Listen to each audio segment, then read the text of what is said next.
கவர்மெண்ட்டை இப்போ ஆளுகிற அரசா இருக்கட்டும், இல்ல ஆண்டு முடிச்சவங்களா இருக்கட்டும், யாரா இருந்தாலும் ஒரு மக்களுக்கு முழுமையாக தீங்க விளைவிக்கணும்னு எந்த ஒரு ஆட்சியில இருக்கிறவங்களும் நினைக்க மாட்டாங்க. கண்டிப்பா அவங்க செய்வாங்க மக்களுக்கு. ஆனா அதே சமயத்துல அது எல்லாருக்கும் போய் சேர்ந்துச்சான்னு சொன்னதா கேள்விக்குறி. இப்போ நம்ம செய்யறத நம்மளே என்னமோ பூனை கண்ண மூடிச்சுன்னா உலகம் இருந்து போச்சு நினைக்குமா? அப்படி நம்ம செய்யறது நமக்கு மட்டும் தெரிஞ்சா போதும், இவ்வளவு பேருக்கு செஞ்சுட்டு நம்மளே பூரி அடைஞ்சிட்டா போதும்னு ஒரு அரசு நினைக்கக்கூடாது.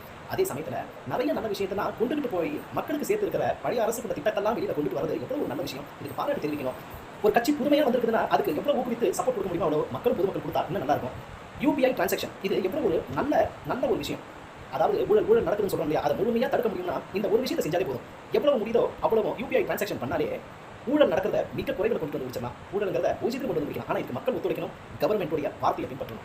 இதை ஏன்னா இப்போ நம்ம 2026 இருக்கோம். இது எல்லாருக்கும் தெரிஞ்சது. இன்னமும் அந்த பழைய ஏற்பாடை எடுத்துக்கிட்டு எங்களுக்கு தெரியாது பணத்தை கையில் கொடுத்தா கண்ணு தெரியாத கூட எண்ணுவான். ஏன்னா அப்படி இருக்கும்போது எங்களுக்கு தெரியாதுன்ற வார்த்தையை மக்களும் பயன்படுத்த வேணாம். எல்லா இடமும் இந்த யூபிஐ டிரான்சாக்ஷன் ஒன்று இருந்ததுன்னா கண்டிப்பாக எவ்வளவோ நடக்கிற அநீதிகளை தடுக்கலாம், கரப்ஷனை ஒழிக்கலாம்.